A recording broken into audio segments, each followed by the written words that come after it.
네, 이번에도 관심 가는 기사에 있어서 글을 쓰고 이제 녹음을 진행하고 있습니다. 반갑습니다.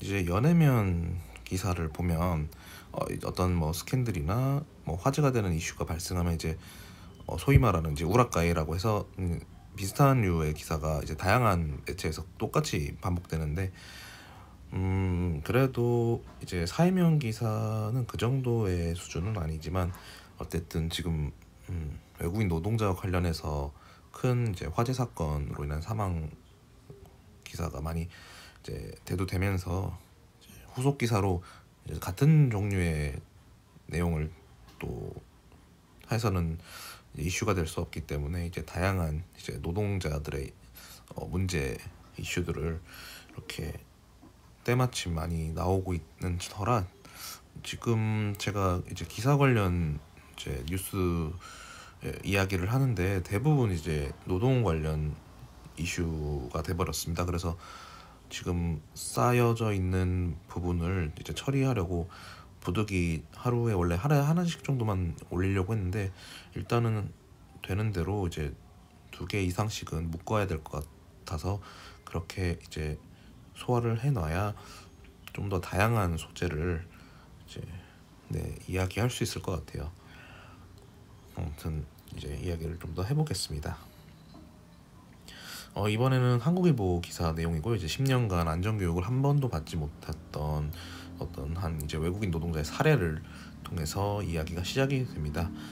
해당 노동자께서는 이제 공장에서 일하다가 결국 폐기능의 40%를 이제 상실한 상태로 이제 상황이 돼서 해당 사례가 등장하는데 문제는 이제 산재 신청에 대해서는 또 불가 판정이 나왔다고 하네요. 또 다른 외국인은 또 이제 위험한 독성이 있는 화학물질에 대한 구체적인 교육을 받지 않은 채 일을 하다가 도저히 이제 몸 상태가 좋지 않아서 이직을 했다는 사례도 있었고 그분도 이제 6년간 일했지만 안전교육은 없었다고 말을 하고 있습니다. 네, 지금 이제 고용노동부 발표에 따르면 외국인 노동자의 150만 명 중 한 100만 명 정도가 취업을 하는데 그중에 이제 80명 정도가 산업재해로 인해서 목숨을 잃고 있다고 합니다. 사실 100만 명 중 80명이다라고 하면은 크게 와닿지는 않겠지만 100만 명이라는 숫자를 빼고 80명이 어딘가에서 죽음에 이르렀다고 한다면 좀 섬찟하죠. 사실 그렇습니다. 그래서 뭐 한국에서 일하면 죽을 수도 있다라는 소문이 나도 할 말이 없지 않습니까? 물론 그 이제 우리나라에 온 외국인 노동자들이 살고 있는 국가는 더 심한 상황일 수도 있겠지만 어쨌든 한국에 온다면 좀 더 다르진 않을까 했는데 지금처럼 일하고 났는데 교육도 없이 위험한 물질 만지게 하고 또 일하고 나니까 내 폐가 망가져 있는데 결국 보상받은 부분도 없고 제대로 된 부분 없이 돌아가야만 한다면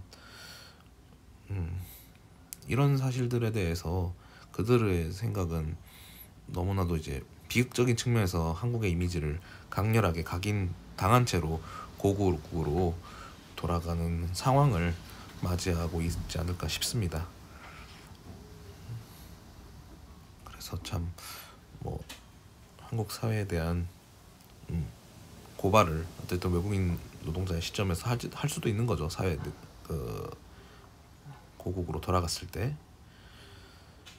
근데 이제 우리가 이제 생각하는 안전교육이라는 게 그래도 뭐 일용직 노동을 가게 되면 그래도 잘 대기업 건설 현장 같은 데 보면은 새벽에 좀 더 일찍 출근해서 뭐 국민 체조도 하고 안전모 착용에 대한 뭐 이렇게 잘 갖춰진 복장에 대해서 이제 약간 조회 비슷하게 시작하고 이제 일을 하는 경우가 있는데 사실 그냥 뭐 무명의 그냥 뭐 중소기업의 건설업장이라고 치면 사실 그런 거 없이 그냥 335 대충 시간 때우다가 일 시작하고 그러는 거죠. 우리도 그런 안전교육이 있고 뭐 사무직에 대해서도 뭐 직업교육 이런 걸 시키더라도 다 어떤 형식화된 부분도 없지 않아 있는데, 국내 이제 내국인을 대상으로 할 때도 그 정도인데 외국인 노동자에 대해서는 정말 서류 제출 정도 수준으로 마무리하는 게 참 그게 관례로 잡혀 있겠죠.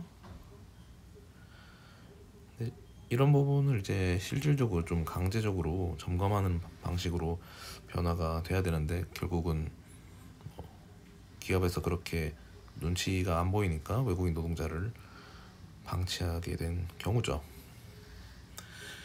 사실 우리가 이제 뭐 외국인 노동자를 빼고 외국인이라는 시점으로 한번 바라봤을 때, 최근에 이제 한국에 대한 어떤 이미지가 뭐 K 드라마, 뭐 K 영화, 뭐 K 팝 뭐 이런 식으로 해서 굉장히 이미지도 좋고 뭐 그런 부분에 대해서 소위 국뽕에 차오르는 사람들이 많지 않습니까? 그래서 사실 한국에 관광으로 온 그 흔히 말하는 백인 혹은 영미권 유럽계 외국인에게만 우리가 이미지를 좋게 해야 되는 부분이 아니라, 사실 우리 한국에 와서 힘들게 노동을 하러 온 분들에게 어떻게 보면은 한국인의 좀 좋은 정서를, 좋은 문화를 그런 기업 측에서도 좀 보여줘야 될 필요가 있지 않을까.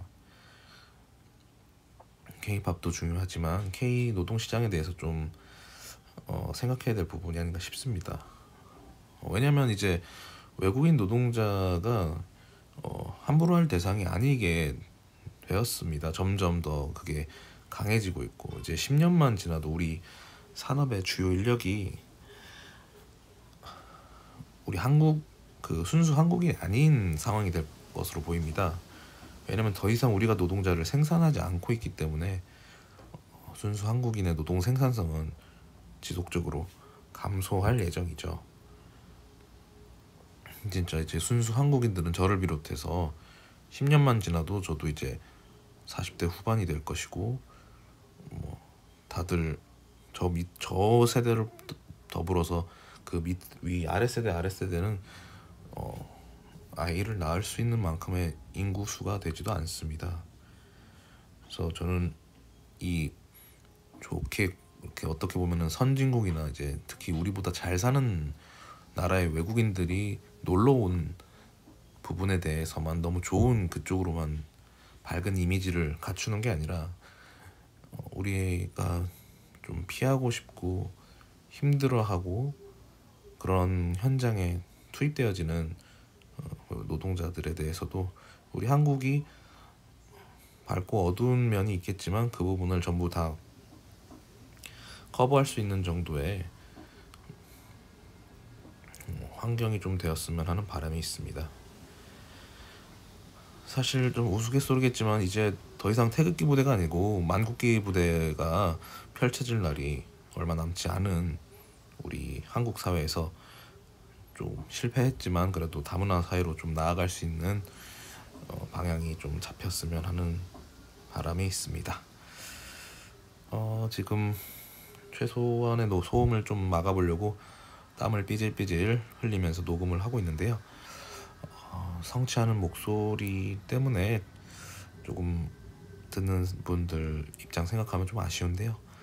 그래도 들어줘서 너무나 감사드립니다.